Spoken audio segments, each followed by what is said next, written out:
Place the wide end of tie on hand like this. This is layer 1. This layer 2 is adjacent to layer 1. This layer 3 is over layer 1 like this. Pull layer 1 and layer 3 simultaneously through layer 2.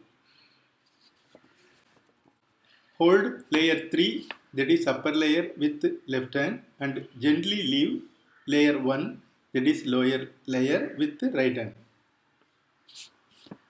Gently press right side end of knot and also adjust wide end of tie. Thanks for watching.